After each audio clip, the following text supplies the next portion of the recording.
Aquí podemos ver algunos signos que aparecen con frecuencia, los podemos ver tanto en edificios a veces eh, grabados en piedra o los podemos ver en documentos y muy de moda últimamente en los vídeos de YouTube.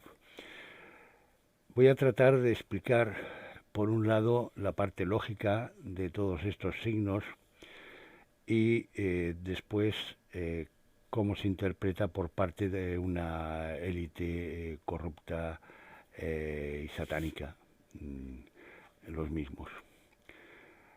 Para ello hemos de introducirnos un poco en lo que es las escrituras antiguas. Este es un diagrama de evolución de la escritura extraído de la página de Proel, que es una ONG. Entonces aquí vemos que el origen de esta escritura está en el egipcio, llegará al fenicio, del fenicio surgirá como dialecto el hebreo y del hebreo otro dialecto que será el samaritano, y el fenicio es el que expande todas las escrituras. El proceso de evolución de la humanidad hace que empecemos a dibujar en las cavernas, en las cuevas, pictogramas de caza, de animales. De ahí hay una evolución hasta los jeroglifos egipcios, que son preciosos, pero muy poco útiles para poder escribir un libro como es la Biblia o poder escribir el Quijote. Podría llegar a tener 100.000 páginas cualquiera de ellos. Y todo esto tiene que acabar sintetizándose en signos hasta llegar a nuestras letras tal como las conocemos. Aquí vemos como del fenicio sale el hebreo, el samaritano, el íbero, ibérico, el romano, el griego, el arameo, el judaico de carácter cuadrado, que es el que se utiliza en Israel actualmente. El fenicio es el que expande la escritura, pero la expande también por todo el Mediterráneo y llega incluso hasta el Reino Unido.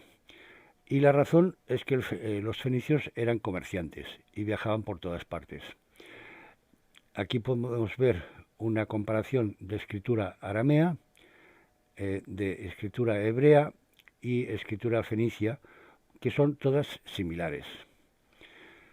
Entonces, el imperio asirio provenía de Mesopotamia, es decir, de esta zona, y invadió Samaria, que era el límite norte del reino del Nilo, Fenicia, Samaria, Judá, y posteriormente invadiría Egipto.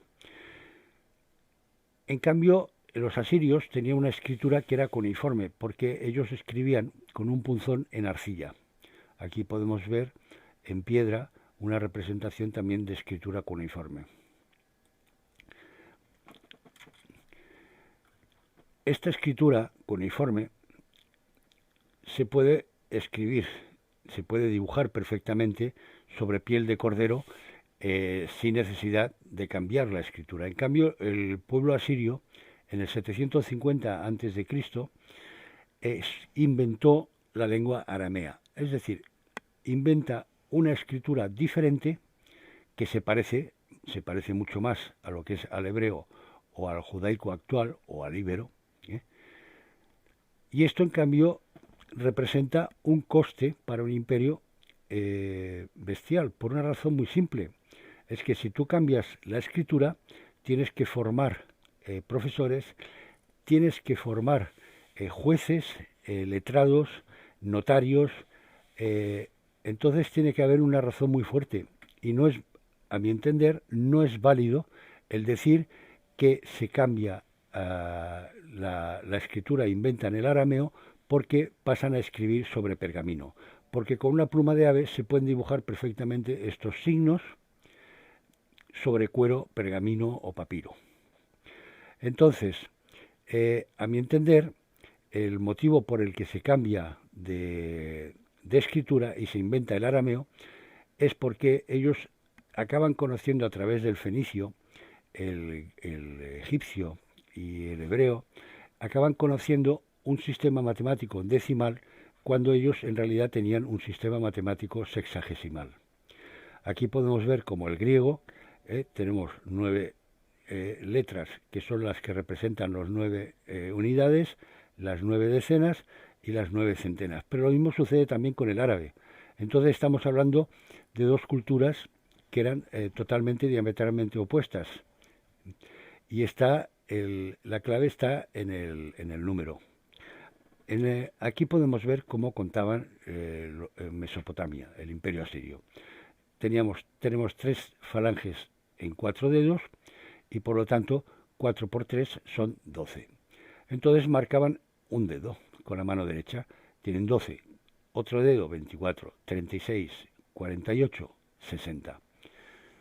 Pero el sistema decimal tenía que facilitarles la contabilidad del imperio, y eso sí que es un motivo importante, porque la facilitación en cuanto al contable del imperio, así como el comercio, es motivo suficiente para cambiar la escritura e inventar una lengua nueva.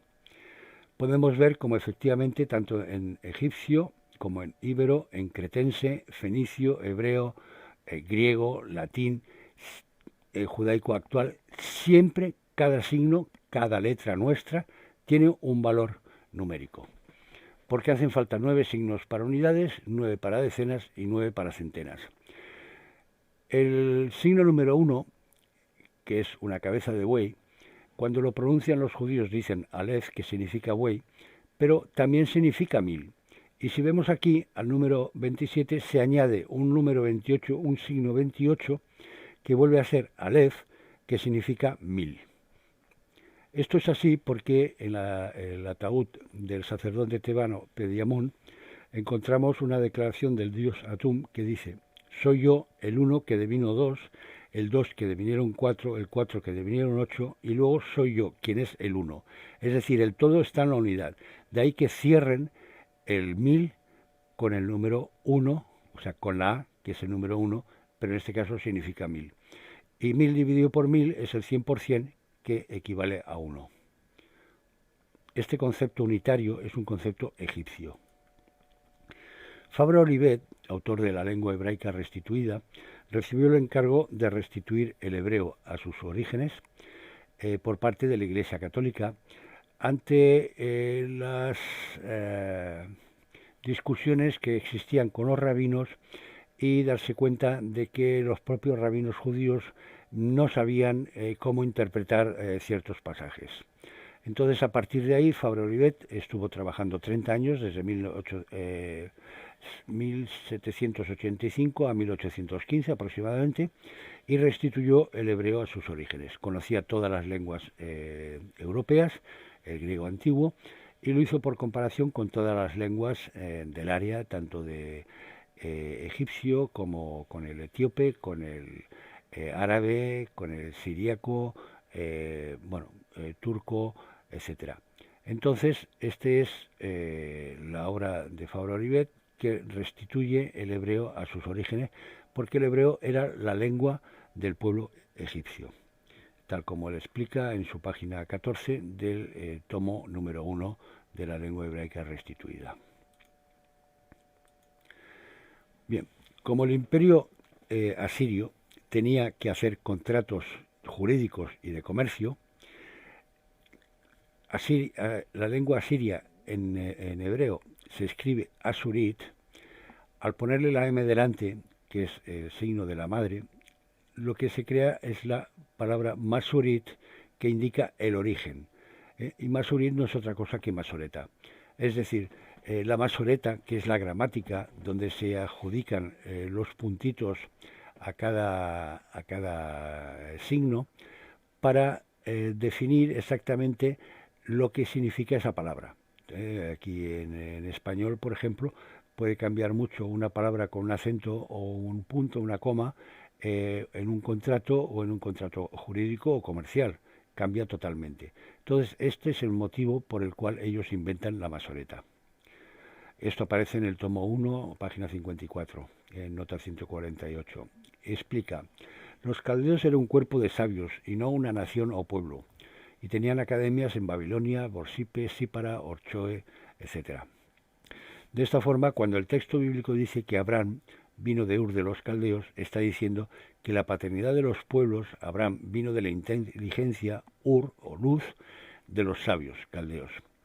En el Talmud de Babilonia leemos: originalmente la Torá fue dada a Israel en hebreo arcaico y en la lengua sagrada. Más tarde, en el tiempo de Esdras, la Torá fue dada en la escritura asiria, es decir, aramea introducida por los asirios como escritura oficial, y en la lengua aramea. Ellos seleccionaron para Israel la escritura asiria y la lengua hebrea, dejando para el pueblo ordinario la lengua aramea y la escritura hebrea arcaica. Hasta un hombre de la categoría de Judá, Anasí, el célebre rabino del siglo III después de Cristo, llegó a afirmar que la Torá había sido dada originalmente en la escritura asiria. No es cierto que se diera la escritura en lengua asiria, porque ya existía la escritura en samaritano, y en el segundo libro de Esdras, que es apócrifo, Esdras dice que los textos, la Torá se había quemado en el templo cuando se destruyó, y que Dios le dio, por inspiración divina, le dictó todo de nuevo. No es cierto, porque Esdras estuvo consultando de forma continua con los samaritanos el significado de los textos que había descubierto en lo que eran las ruinas del templo. Estas son las vocales, que dicen que el hebreo no tiene vocales, sí que las tiene, y esta es los signos, cómo se pronuncian con la fonética francesa. No nos olvidemos que Fabra-Olivet era francés. Esto se encuentra en el tomo 1, página 52 y 53 de Fabra-Olivet. Los samaritanos, quienes creen ser los verdaderos descendientes de los hijos de Israel, preservaron la escritura hebrea arcaica. En el siglo III a.C., Rabí Hisdad explicaba que los pueblos ordinarios a los que fue entregada la escritura hebrea arcaica eran de hecho los samaritanos. Esto aparece en el Talmud de Babilonia, Sanedrín 21b. Los samaritanos solamente reconocen los libros de Moisés, la ley de Moisés, como único profeta, y no reconocen la tradición oral del Talmud, ni reconocen el libro de los profetas, ni el de los escritos, porque se guían exclusivamente por la ley de Moisés. Usan un código que es el Hiluk, que trata de aplicar la Torá a la vida social. Generalmente los samaritanos son educados por sus rabinos, que son los Kohanim, como parte del pueblo hebreo, pero no del pueblo judío. Los samaritanos en el monte Gerizim hablan el árabe como primer idioma y el hebreo moderno como segundo. La mayoría de los samaritanos de Jolón, especialmente los jóvenes, tienen el hebreo como su lengua materna, aunque también entienden el árabe. El hebreo samaritano y el arameo samaritano son utilizados en la liturgia y no se hablan en la vida cotidiana. Bien, de esta forma, tras esta introducción, simplemente discrepo que el egipcio venga del sumerio por la razón explicada. Son dos civilizaciones paralelas y totalmente diferentes. El egipcio utiliza un sistema que es decimal, mientras que el sumerio utiliza un sistema que es sexagesimal. Cuando vemos aquí, por ejemplo, el número de orden es este, la letra 1, que nos llega como A, que no es otra cosa que esta cabeza de buey girada y apoyada en los cuernos. También nos llega como la letra alfa al quitarle el ojito, y si el rabito lo prolongamos hacia arriba, nos hará la A minúscula en nuestra tipografía española. Significa el poder en potencia.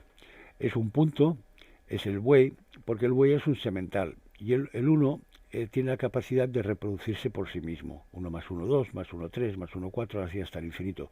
Y como punto tiene capacidad de, añadiendo puntos, creamos una línea hasta el infinito. Después tenemos el 10, que es el poder manifiesto. Es decir, aquí tenemos el poder en potencia. Si es a final de palabra será la existencia, porque es un punto, y el 10 es el poder manifiesto. Nos llega como ley latina, aunque a veces también se coloca como Y, y es el dedo de la mano, porque nosotros manifestamos instintivamente nuestro poder con el dedo índice, ya sea dándonos golpes en el pecho diciendo yo voy a hacer esto, voy a hacer lo otro, o señalando a alguien te voy a hacer no sé qué. Bueno, y además en la Biblia narra cómo Dios escribe las 10 palabras, es decir, el 10, con su propio dedo.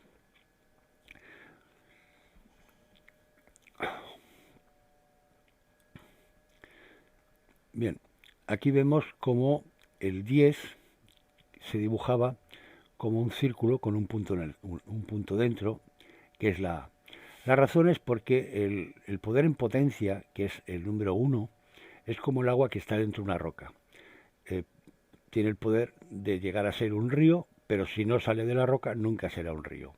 De esta forma, cuando esta primera gota de agua sale, el círculo de la roca está seco, es la existencia. Por eso decíamos que el punto a final de palabra es la existencia física. Y esto es el número 10. Que el número 10, que lo escribimos actualmente así, nos llega también como yo en italiano o yo, porque ya he dicho que a veces la I y la Y con el paso de los años se acaban cambiando los valores. El número 2 son 2 puntos y estos 2 puntos nos dan la capacidad de escoger, que es la voluntad, y se dibuja como una arroba cuadrada, que es una casa con una habitación dentro, porque la voluntad emana de dentro del ser humano. Por eso los judíos al pronunciar la B dicen bit, que significa habitación, casa. Aquí tenemos el 1 y el 2, estamos en la primera dimensión. Con el 3 pasamos a la segunda dimensión, es decir, la superficie, porque 3 puntos ya nos definen un círculo o una espiral, ya tenemos una superficie. Y cuando pasamos al número 4, que es un tetraedro de 4 vértices, es la primera figura geométrica que tiene volumen, que debido a la dificultad de dibujar una pirámide con 4 vértices triangular, y más en tan pequeñito, se dibuja con un triángulo o un cuadrado o rectángulo y nos llega como la letra delta griega o la D.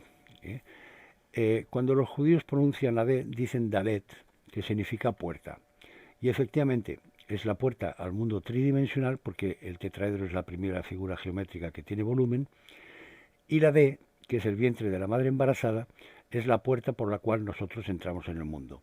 De ahí que el significado de la letra D sea la multiplicidad en la unidad, porque madre e hijo, la madre considera una unidad con su hijo, no se considera separada de él. Ahora si observamos, vamos a ver la serie del 2, por ejemplo. El 2, el 11, esto es el número de orden del alfabeto, y 20. 1 y 1 es 2, y 2 y 0 es 2. Es decir, el 2 hemos dicho que era la voluntad, el 11 es una mano semicerrada, los judíos la dibujan así, que es como una C mirada en un espejo. Nos llega también como la K, que son los 4 dedos de la mano, y en el caso de la C con sonido fuerte, K, K, Q. Entonces significa la fuerza. En realidad es el ámbito de actuación. Nosotros tenemos, por ejemplo, un río que discurre entre dos orillas, que es un 1 y un 1, que es el número 11. Pero estas dos orillas están una enfrente de la otra, pero no están enfrentadas, no son enemigas una de la otra. En medio tenemos una medianía, que es el 0, con lo cual tenemos un 10 a la izquierda, otro 10 a la derecha, que suman 20. Entonces, casi siempre lo que es estos movimientos de supremacistas lo interpretan este signo como la fuerza, la dominación. El signo 20 es una línea recta. Entonces, se dibujaba como una cabeza. Cuando lo pronuncian la R, los judíos dicen resh, que significa cabeza, y es la constancia. La línea recta significa constancia porque si tenemos el 2, que es la voluntad, el 20, que es la fuerza, pues voluntad y fuerza son fuerza de voluntad. Y esto es la constancia. Entonces, por ejemplo, si la línea recta es como un rayo láser que si apuntamos al infinito nosotros no lo vemos porque la serie de puntos del rayo láser no lo vamos a ver, pero si apuntamos a una pared, veremos un punto luminoso. De esta forma, la línea recta, que era la R, si le ponemos una A, que es el punto al final de la palabra, nos crea la palabra Ra, que sería el número, sería el 200, que es la línea recta, y el punto. Es decir, sería el 2001. Pero en realidad se traduce normalmente por ver, pero en realidad significa mostrarse, porque nosotros cuando vemos un objeto es porque la luz rebota en el objeto y nos llega a nuestra retina. De ahí que el 2001 significa mostrarse. Y en el caso de los atentados del 11 de septiembre se muestra el poder del nuevo orden mundial de forma que lo vea todo el mundo. Bien, en la Biblia el Aarón era el hermano de Moisés, y el Aarón lo interpretan como el sumo sacrificador y tiene un valor numérico de 911. Ahora quizás ya identifiquen mejor el 911 con el 2001. La Biblia habla de dos órdenes religiosas, la de Melquisedec, que Abraham, cuando vuelve de la guerra, Melquisedec, que es el rey de Salem y sumo sacerdote, rey de Salem y de justicia y paz, a la que pertenece Cristo, y comulgan con pan y vino. Y entonces invita a pan y vino a Abraham. Y Abraham le entrega el 10% como diezmo de lo que había requisado en la guerra. Es decir, Abraham, que es el mayor de los patriarcas, reconoce a Melquisedec por encima, por consiguiente sería la orden religiosa legítima. Y después está la orden de Leví. Leví significa añadido, y este sumo sacerdote no es otro que Aarón, que fue el que hizo el becerro de oro mientras Moisés estaba arriba del Sinaí hablando con Dios. Y es el que establece los sacrificios de animales. Por eso el Aarón, el sumo sacrificador, suma 911, y otro número interesante que debéis recordar es que Aarón muere a los 123 años, y luego veremos por qué. También si vamos a Apocalipsis 9:11 veremos que dice: sobre ellos tienen como rey al ángel del abismo, cuyo nombre en hebreo es Abadón y en griego Apolión. Y en las notas emergentes nos dice que tanto Apolión como Abadón significan destructor. Es decir, destructor y sumo sacrificador. ¿Qué es lo que se hizo el 11 de septiembre del 2001? Fue un sacrificio satánico, sacrificio de seres humanos. Si a la fecha del 11 de septiembre del 2001 le sumamos 911 días, nos vamos directamente al 10 del 3 del 2004, que es la fecha en que acaban las maniobras antiterroristas de la OTAN CMX 2004 en Madrid. Y a las pocas horas explotan los trenes, el 11 de marzo del 2004. Y si observamos, 11 más 3, 14, más 6, 20. Porque el 11, la letra 11 era el 20. Estamos hablando de satanismo puro. Bien, el 123. Todos los números se convierten siempre en el 123 siguiendo tres premisas. El primer dígito será la cantidad de números pares que tenga la cifra. En este caso el 123 tiene un par. El segundo dígito será la cantidad de números impares. El 123 tiene dos impares. O sea, el primer dígito era un número par, que es el 2. El segundo, dos impares, que es el 1 y el 3. Y el tercer dígito es el número total de dígitos que tiene la cifra, que son 3. Muy bien. Vamos a ver, aquí tenemos un número muy largo, de 13 dígitos, y podemos contar, y efectivamente hay 1, 2, 3, 4, 5 y 6. Porque el 0, como el 1 es impar, el 0 se considera par. Hay 7 que son impares, 5, 6 y 7, y en total hay 13. Por lo tanto, esto nos arroja el número 6713. Entonces se vuelve a repetir la operación. Nos saldrá un 134, se repite y nos sale el 123. Aunque repitiéramos 100 veces, siempre nos saldrá el 123. Si colocáramos primero los números impares en lugar de los pares, pues nos saldría el 213. Entonces, Aarón vive 123 años y aparecen 333 versículos en la Biblia, que es la mitad de 666. Acordaros también. Mientras el 13 de noviembre de 1992 nosotros veíamos por televisión un programa con unas niñas monísimas vestidas de demonios y que cantaba el 1, 2, 3, tararirorirorirorir, desaparecían las niñas de Alcácer terriblemente torturadas, mutiladas y asesinadas en ritos satánicos. El 13 de noviembre, el día que tras las elecciones del día 10, pues se confirma lo que aparentemente fue un pucherazo en las elecciones en España. Y aquí podemos ver cómo el PSOE sacó en las elecciones del 2019, sacó 123 diputados, que se sigue la regla del 666, es decir, 3 partidos son divisibles por 6, el PP, Podemos y Vox, y 3 partidos son divisibles por 3, que son el PSOE, Ciudadanos y Esquerra Republicana. Las probabilidades de que esto ocurra son el 0,017176, es decir, hubo un pucherazo al 99,98%. Bueno, eso parece y lo están haciendo. Y recordemos que Aarón vivió los 123 años, aparecen 333 versos de la Biblia, el Aarón suma 911 y el 666 es el número de la bestia. Nadie podrá comprar ni vender si no tiene el número en la frente de la mano. La dictadura del nuevo orden mundial ya está aquí.